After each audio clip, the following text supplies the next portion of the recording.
Gente, então boa noite. Coube a mim apresentar o primeiro texto hoje. E esse texto, ele vai tratar de uma comparação, de uma apresentação de três modelos, aonde você tem um modelo inicial, o chamado modelo 2, e finalmente a gente vai ver o modelo da Triple Helix nessa tentativa de entender essa relação da universidade, da empresa, do governo, e dentro do sistema de inovação, né, da estrutura da sociedade. Eu só gostaria assim, de fazer algumas observações, que esse texto, ele é um texto que foi passado para a gente em inglês, né, Marcelo? Mas, ao longo do texto, o Rodolfo, que vai comentar, ele deve ter prestado atenção que, ao longo do texto, são citadas figuras e que não aparecem nesse texto. Aí, o que eu fiz? Aí, eu tenho uma nota, eu dei uma olhada, e esse texto, na verdade, ele é uma versão em inglês do texto original, em francês, em agosto de 2000, numa revista francesa, Sociologie et Société. Então, eu trabalhei com esse texto lá dessa revista, para poder trazer essas três figuras. Embora a gente já as conheça, não seja difícil de entendê-las, mas para compor, né, aqui a dinâmica, tá? Então, assim, vamos seguir aqui à frente. Vamos contextualizar. É justamente isso. Ele começa colocando esses três modelos, né? Que é o modelo de Sistema Nacional de Inovação, o modelo modo 2, que é um modelo de produção de conhecimento científico, e o modelo da tríplice hélice, né, das relações do sistema produtivo de bens e serviços, governo e universidade. E o que ele busca aqui é explicar as atuais. Quando a gente fala em atuais, a gente está lá em 2001, né? 2000, quando ele produziu o artigo, né? Comparando a Triple Helix com esses outros modelos, explicar transições de pesquisa em seu contexto social. Então, dentro disso, a gente vai trabalhar a questão da comunicação, da negociação entre esses parceiros institucionais, né, que vão se dar de forma diferente nesses três modelos, né, criando dinâmicas diferentes. E é esse processo, né, que ele chama que é uma codificação interativa, que ele é próprio da economia do conhecimento. E aí, ele fala, né, do modelo da Triple Helix em relação ao modelo nacional de inovação. Ele fala assim, o que ele traz de diferente, o que ele acaba agregando. É sobre a questão da governança, onde você pode fazer uma avaliação dos diferentes tipos de governo, né? Mais à frente, quando eu mostrar para vocês as figuras, isso vai ficar mais claro, né? Mas aí, no avanço, a Triple Helix, ela mostrou, né, que com o modo 2, que é chamado modo 2, esse modelo, ela tem uma convergência que é o foco já naquela questão da sobreposição de uma forma dinâmica dessas negociações e alianças, né? E isso é importante, porque isso é que vai gerar mais à frente aquilo que a gente tem entendido ultimamente como realmente aqui a gente vê o modelo apresentado, né, por eles, pelo Etzkowitz e pelo Leidsdorf, né, o modelo mesmo de interação, etc. Então, seguindo aqui, nós temos as dinâmicas interativas, que nada mais são que você tem a produção de conhecimento, você tem mercado, ou seja, que nada mais é do que é difusão e controle. Ou seja, você está gerando padrões não lineares com envolvimento de comportamentos complexos possíveis. Ou seja, aqui, e esses envolvimentos que se tornam complexos, eles acabam por gerar situações dinâmicas aonde a complexidade ela é tão grande que para você trabalhar com isso, ele fala, olha, nesse momento a gente para trabalhar com isso a gente vai ter que trabalhar com modelos muito mais, vamos dizer assim, mais potentes, né? Com maior capacidade. Aí ele fala, né, do modelo algoritmo, que ele vai ter a capacidade de analisar, de trabalhar essas dinâmicas que se tornam complexas, porque à medida que você vai fazendo essas interações e vai evoluindo ao longo dessa, que ele chama dessas fases normativas, jurídicas, desses modelos, né, dentro da sociedade, que acontece. Então, ele fala da tese da tríplice hélice, que aí vem a questão da universidade. A questão da universidade ela é muito central nesse texto. Ele ao todo tempo, ele ele pontua como se dá esse papel. Então, ele coloca a universidade como aquele ator que pode fazer, que pode desempenhar o papel na inovação, né, numa economia baseada no conhecimento, ou seja, ela pode fazer essa condensação e fazer essa dinâmica, né, na medida da evolução desses três modelos, ou seja, ela teve, né, ela apresentou um papel muito importante. Aqui na pesquisa universitária, aqui ele fala das inovações institucionais visam promover relações mais estreitas entre faculdades e empresas, ou seja, aí aqui a gente está caminhando, né, ao longo das propostas dos modelos, ou seja, antes você tinha coisas separadas, então agora ele está falando, olha, essas inovações você tem que ter um estreitamento maior entre academia e esse sistema produtivo de bens e serviços, né? Aí ele traz essa parte aqui da fronteira infinita, que ele fala que a fronteira infinita da pesquisa, da pesquisa básica, ela é financiada como um fim em si, e ela é um resultado, e ela vai trazer um resultado de longo prazo. E aí a gente pensa o seguinte: é a universidade em si.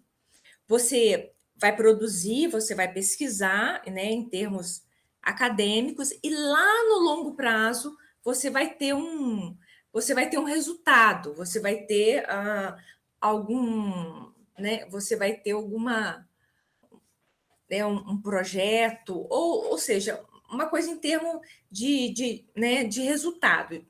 Só que o que é proposto nesse momento é que seja feita essa transição, ou seja, essa substituição dessa fronteira infinita para esse modelo de transição sem fim, que nada mais é, né? A gente já falou isso aqui na aula passada, a pesquisa básica ligada à utilização de uma série de processos intermediários.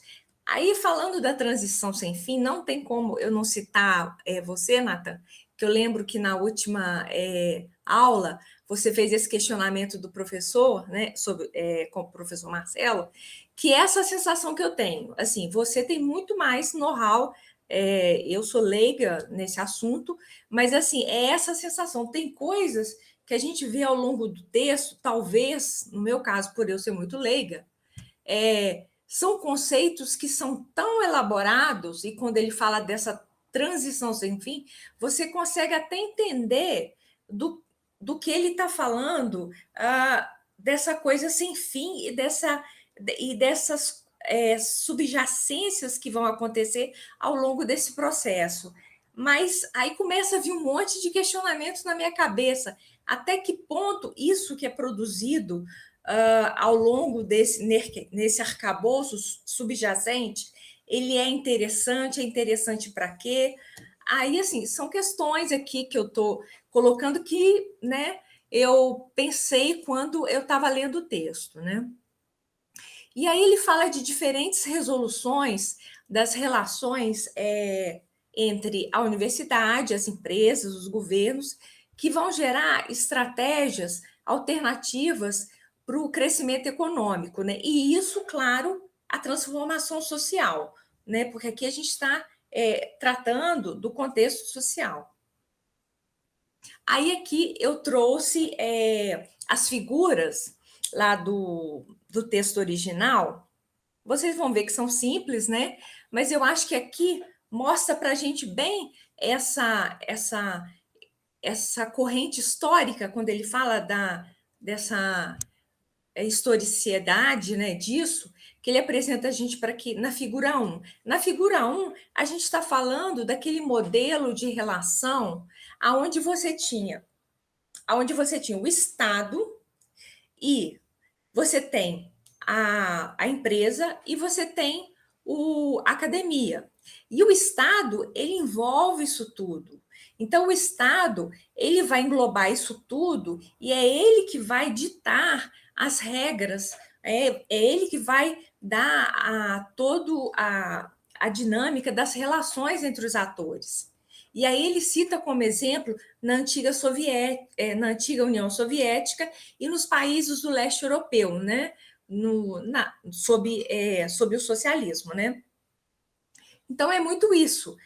A gente já passou por isso e aqui você não tem assim praticamente não, você não tem interação nenhuma em termos de você criar e desenvolver essa dinâmica, né, de uma sociedade, né, para trazer isso. E aí a gente não evolui, a gente em termos históricos, né, e normativos, a gente passa para essa segunda configuração que ele apresenta, que é o modelo que nós já vimos. Eu lembro que foi até no meu artigo, eu falei dessa relação do laissez-faire, onde o Estado ele está presente, mas ele decide dar uma recuada e deixar os atores trabalharem um pouco entre si, ou seja, haver essa relação de troca maior entre a academia e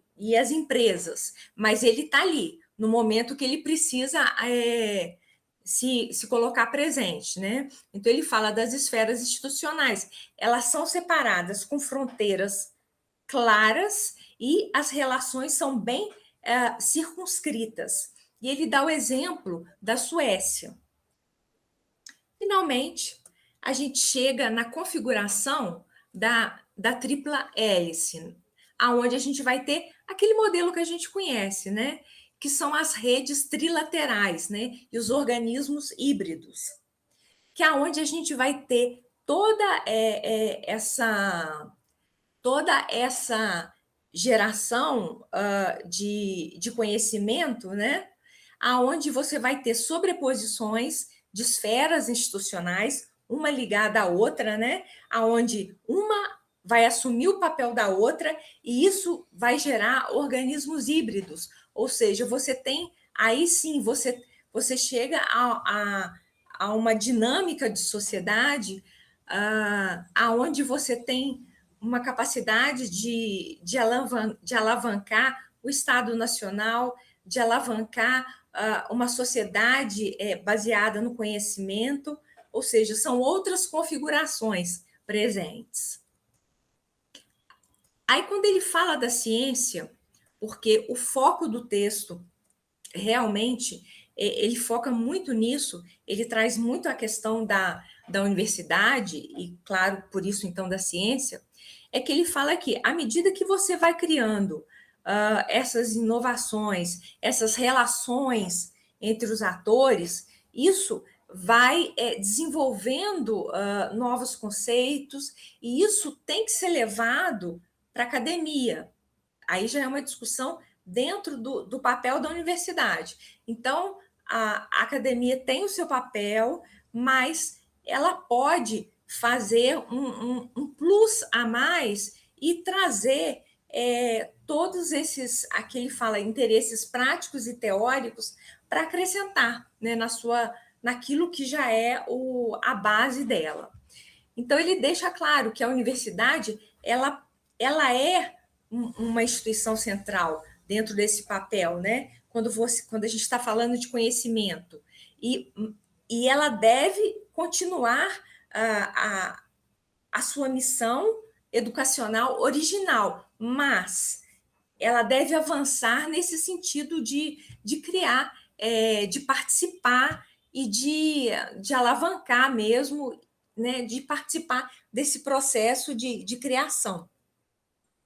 Aí ele fala do ensino, que é a vantagem comparativa da universidade, porque é através do ensino ligado à pesquisa e ao desenvolvimento econômico, né, que você pode fazer, que você pode trazer, dar um feedback para a sociedade.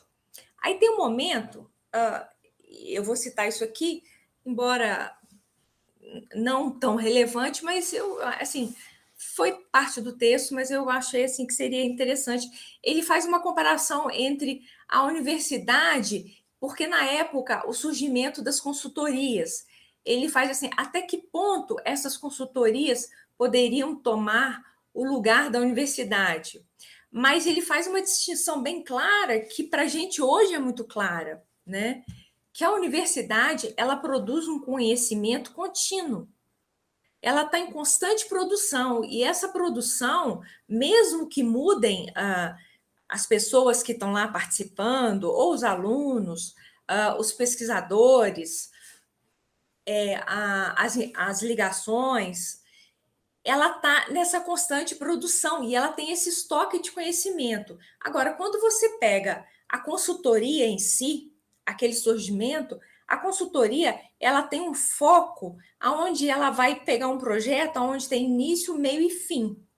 Então, assim, isso não é uma ameaça à universidade. O que eu vejo como interessante, olhando agora, né, a gente olhando com o olhar de hoje para esse texto, é que a universidade, ela puxa para si esse papel de também, principalmente, ter esse papel de consultoria, embora no Brasil a gente tenha a questão legal, a normativa legal, mas eu acho que se ela é detentora desse estoque de conhecimento, e conjuntamente com todas essas interligações, ela pode fazer toda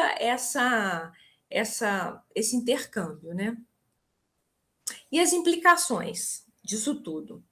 A tríplice hélice, ela denota não apenas a relação da universidade, né, do setor produtivo e do governo, mas também de uma transformação interna dentro de cada uma das esferas.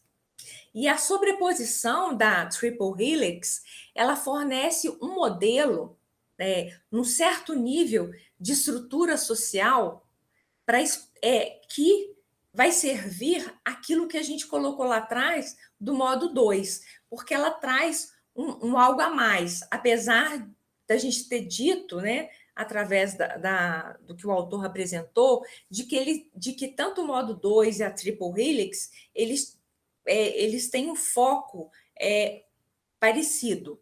E o modo 2, em relação ao modo 1, ele faz um avanço no sentido da produção do conhecimento científico que não se dava ou ainda não estava estabelecido, não estava né, maduro ou não tinha as condições necessárias para que acontecesse.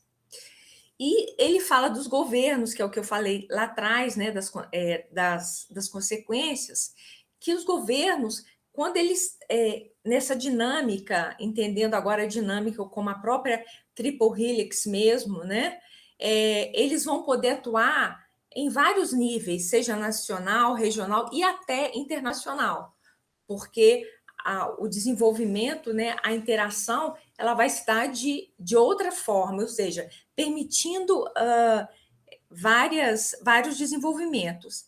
E as empresas também acabam atuando com um comportamento global, no sentido de que ela traz esse conceito global para dentro dela mesma, para dentro da organização, e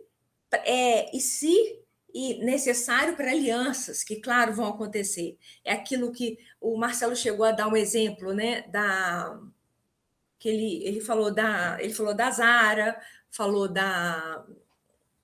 acho que da Benetton. Então, assim, é essa visão, ou seja, você está pensando, você tem um conceito global, mas esse conceito global não é para pensar lá, quando você estiver em relação com o externo, não. A organização em si, ela tem que incorporar isso dentro dela, né?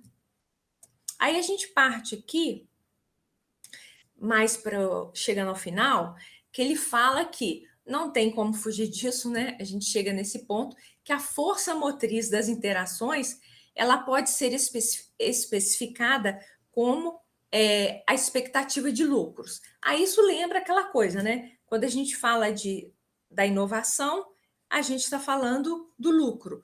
Então, querendo ou não, essas interações elas criam essas expectativas e acabam dando aquele start para que as coisas aconteçam. E a expansão do setor de ensino superior e de pesquisa acadêmica acabou por proporcionar à sociedade um espaço no qual diferentes representações podem ser entretidas e recombinadas de forma sistemática. Agora, aí aqui ele fala uma outra coisa, assim, que ele vai terminar não, assim, eu resolvi terminar a apresentação com isso aqui, porque ele fala essa frase, né, assim, numa tradução livre. As tensões não precisam ser resolvidas. Ou seja, na medida que você não resolve as tensões, você cria uma dinâmica aonde você pode experimentar através dos distúrbios, através das interações complexas que acontecem nos subsistemas, consequências diversas, principalmente quando ele fala, quando nós pensamos na replicação dos subsistemas, que aí vão gerar várias coisas, vão gerar vários produtos, né? E aí, por que eu coloquei isso aqui no final? Porque, assim, aquela questão que o Nathan levantou, né, daquilo que não se termina, né, da fronteira infinita, me bateu de novo quando ele fala isso, essa tensão que não precisa ser resolvida. Quer dizer, de uma certa forma, é um conceito, né, é um conceito muito robusto, mas que aí você fica pensando assim, tá bom, não precisa, ele não deve resolver, porque o objetivo é realmente não resolver, porque é daí que você gera toda essa replicação. Mas assim, até que ponto essa replicação ou quais replicações são interessantes, qual o feedback dessas replicações? Eu fico pensando assim, nesse monte de ideias, e isso fica meio assim, sei lá, com um ponto de interrogação na minha cabeça, né? Talvez aí o Rodolfo, o Nathan, o professor, sei lá, os colegas possam assim agregar um pouco a isso, né? Aí eu assim agradeço, tá? O que eu ia apresentar é essa parte, né? Ó, essa parte, é esse texto, tá bom? E aí eu termino aqui. Eu posso descompartilhar, Marcelo? Sim, sim, por favor. Tá ótimo, Alexandre. Obrigado. Explorou bem, né, o uso uso do tempo, né, e o foco nos assuntos centrais, eu vou passar, deixa eu voltar aqui também, vou passar logo para o Rodolfo, e depois eu também faço mais alguns comentários aí já em cima dele e do teu. Perfeito. Parabéns, Alexandre, pela apresentação e acho que principalmente também por você ter pego essas informações que estavam faltando, né, no artigo que não era original. Então, eu percebi isso e não tive a proatividade que você teve. Então, assim, é bem bacana, ainda mais porque você também, a apresentação estava sob sua responsabilidade, então quanto mais assunto a gente trouxer, melhor, né? Então, se fosse eu, possivelmente tinha esquecido desse ponto. Então, é até um alerta para mim também. E eu separei alguns pontos aqui, em cima até do que você já falou também, mas você estava falando agora principalmente o slide final, das tensões, né? E aí eu estava até pensando, né? O distúrbio, o caos, ele é bom, né? Ele, de certa forma, ele leva a uma evolução, né? Até o outro texto que eu estou lendo também acaba citando isso. Então, quando está tudo bem, não tem nada andando, né? É basicamente isso também, até o texto que eu trouxe semana passada. E aí eu separei alguns pontos que você comentou lá no início, né, dessa diferenciação entre os três modelos, né, os três modos, né? E o que é legal, que eles deixam isso claro, é que diferente dos sistemas nacionais de inovação, né, que está ligado ao modo 1, a Tríplice Hélice ela não considera a empresa como detentora da liderança dessa inovação, né? Eles acabam puxando muito essa responsabilidade para a academia, para a universidade, né? Então, é muito essa transferência de quem é detentor daquele conhecimento, de certa forma, né? Então, e essa é a primeira diferenciação que eu vi assim, mais forte, que eles tratam do texto. E aí, linkado à questão da universidade, eles trazem essa necessidade também da própria universidade, ela incluir uma terceira missão também ali no cerne dela, no núcleo dela, né? Porque ela já trabalha com pesquisa, ela já trabalha com ensino, isso é uma coisa histórica, mas também o desenvolvimento econômico ele tem que ser atrelado a isso, né? Então, isso acaba sendo bem discutido no texto, até em outros materiais que a gente já viu também, tiveram exemplos que as próprias universidades realizaram desenvolvimento econômico em algumas regiões, né, que não tinham um governo tão presente. Então, essa defesa que eles fazem da universidade passar a ser mais protagonista também, isso a gente tem exemplos aí que rodaram bem, né? Acho que teve exemplo de Portugal na semana passada, de Aveiro, tiveram outros lugares também. E aí, né, um pouquinho sobre a tensão que você falou, que diferente desse modelo da dupla hélice, que era de certa forma, reconhecido anteriormente, a intenção é não esperar que a tríplice hélice ela gere uma estabilidade a longo prazo, né? Sempre trabalhar com essa falta de essa instabilidade, né? Então, não, vai ser sempre... Não, a gente vai arrumar a casa e vai ser bonito daqui para sempre. Não vai. E não tem que ser, né? Porque se for, as coisas não estão se mexendo, as coisas não estão ali se rodando, né, girando, né, tá mais parado do que girando, né, então não é o objetivo dela. E aí uma discordância que eles trazem do modelo 2, do modo 2, é que esse modo ele acaba defendendo o cientista e a ciência como uma coisa isolada da sociedade, né, basicamente aquele cara que está fechado no laboratório e beleza, o que ele faz lá, não conversa com o que precisa ser feito aqui fora, então essa falta de conversa, de certa forma, pode levar a soluções que não resolvam um problema da sociedade, de certa forma, e impactem em ele também não ser algo inovador, né? Ser mais invenções do que inovações, né? Nesse sentido. E aí, para complementar, quando você falou, né, principalmente da questão da universidade, e aí eu separei alguns pontos que eu achei interessante no texto, que eles tratam, né, a universidade como essa fonte inesgotável de inovação.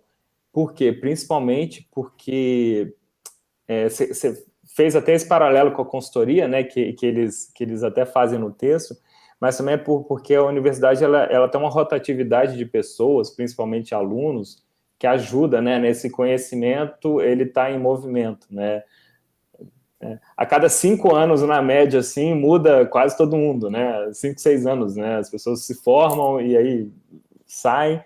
Então, isso eu achei super importante. Aí tem uma frase que tem lá no texto que eu achei que sintetiza muito bem isso, que as universidades, elas combinam a continuidade com mudança, né? Então, elas conseguem fazer essa combinação.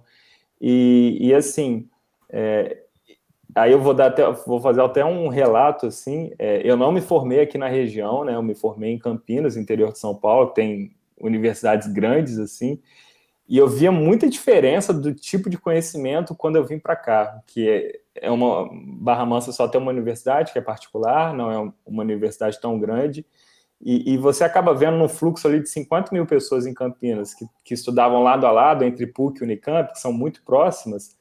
Você via questões ali que eu, em 15 anos aqui depois, eu ainda não enxergo, né? Então, essa questão desse conhecimento ser muito rotativo, né? De você sempre ter... até um estilo de vida diferente também, né? São hábitos diferentes também. Então, isso acaba até vindo para a própria sociedade, né? E aí eu sentia muita falta quando eu voltei de não ter essa questão acadêmica tão forte, porque em cidades lá em Campinas, ela acaba transbordando das universidades, né, para empresas ou até para a sociedade. Então, foi algo que eu senti muita diferença quando voltei para cá. Então, era essas anotações que eu fiz aqui, mas a Alexandra já trouxe bastante coisa também. Tá bom, Rodolfo, obrigado também. Acho que vocês pegaram os pontos principais, né, e que a gente está fazendo uma construçãozinha, né, se esse texto talvez fosse o primeiro, vocês teriam mais dificuldade com uma série de conceitos, né, mas como a gente já vem discutindo, né, há algumas semanas esse tema. Eu acho que a Alexandra foi feliz aí de escolher aquela frase final da tensão permanente, né, que está no texto. Eu até anotei aqui do lado, podia ser cunhar a outra coisa que é a tensão sem fim, né, entre os atores, porque é isso mesmo, quer dizer, é aquela lógica que a gente também já conversou da biologia, né, que os sistemas são dinâmicos, estão em movimento, se transformando. Quando está estático, está morto, né, não evolui, está parado, né, não evolui. Então, acho que esse é um ponto que eles, né, sempre enfatizam, as questões dinâmicas das coisas. Acho que os pontos mais relevantes desse texto primeiro, ele tem um contexto realmente histórico de estar se acoplando a discussões anteriores, né? Então, tem toda uma literatura sobre sistemas de inovação que começa, na verdade, tem coisas lá dos anos 70, mas o termo só é cunhado no meados dos anos 80, né? Tem um livro, que eu acho que é de 91, se eu não estou enganado, que é o livro-chave desse assunto, né? Então, eles também são, digamos assim, contemporâneos dessa discussão dos sistemas de inovação, conhecem bem a temática, né? Então, eles vão lá, bebem, entendem, dialogam com aquilo e dão mais um passo, tá? E esse passo está muito baseado nesse conceito do modo 2. Esse conceito do modo 2, ele aparece num livro de 94, do Gibbons e N outros autores, né, uma coletânea, e que é um livro que ele é muito famoso, assim, né, no nosso meio, obviamente, né, não é nenhum Paulo Coelho, mas está no nosso meio, né, porque é um livro que mudou um pouco a forma como você via esse processo de geração de conhecimento, né? Ele não é tão impactante, obviamente, como o livro lá do Thomas Kuhn, das Revoluções Científicas, etc. Esse sim né, paradigmático, fez aí há pouco tempo, 50 anos, mas é um livro que faz uma mudança assim, importante. A gente passa a olhar as organizações que geram conhecimento de uma outra forma. E aí que eu acho que está o gancho mais importante da Triple Helix, que muita gente não percebe, que é essa mudança do papel, né? Porque no sistema de inovação, cada ator está compartimentado na sua caixinha, porque a visão ainda é aquela linear. Mesmo que não seja linear, que seja lá o Chain Linked Model lá do Rosenberg, etc., mas ainda é muito estático, né? Tá, eu estou fazendo isso aqui, mas eu me comunico para frente e para trás com os outros atores, etc., né? E a visão aqui não tem isso, não tem essa linha. Na verdade, tem uma rede, um bolo ali, né, de relações, e que daquelas relações o processo de inovação acontece, né? Então, ao mesmo tempo, sem ir contra o conceito central de inovação, né, que a ação de inovar continua sendo da empresa, quer dizer, a empresa que faz inovação, que coloca produto no mercado, que emite nota fiscal, né, eles conseguem olhar e dizer, não, peraí, a universidade estava meio relegada a segundo plano, né, num contexto onde ela era basicamente formadora de mão de obra e laboratório para pesquisa básica, né, enquanto a empresa tinha um papel relevante e o governo, em muitos aspectos, também, né, de fomentar, de direcionar, de fazer ali um investimento em setores estratégicos, etc., né? Que aí é aquela outra discussão que vem lá também do triângulo de Sábato, etc., mas que também no sistema de inovação também tem, né? E aí eles falam, não, peraí, tá, isso aí tudo que está sendo dito é importante, não estou indo contra, né? Mas acho que a visão agora tem que ser outra, né? A universidade, na verdade, tem que ser colocada no mesmo nível dos outros, né, das duas outras esferas, né? A academia tem que ser colocada no nível ali das empresas e do governo. Na verdade, ela, inclusive, é a mais relevante, ela que seria a líder do processo, porque é ela que gera o conhecimento que é relevante nessa sociedade do conhecimento que está vindo aí, né? Que nos anos 90 estava vindo aí, né? E que agora já está aí, né?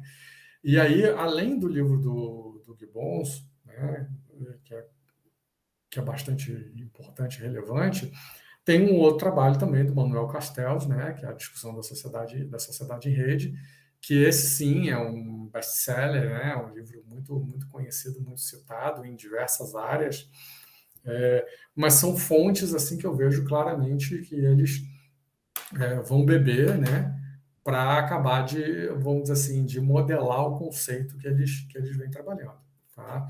E nota, né, quer dizer, os primeiros escritos da Triple Helix são de 94, quer dizer, esse texto provavelmente foi produzido em 99, né, para ser publicado em 2000, quer dizer, então tem um longo tempo de maturação, né, de amadurecimento de ideias aí nesse cenário, tá? Então, eu queria mais era só contextualizar, acho que vocês abordaram os conteúdos de forma adequada dentro do que a gente espera.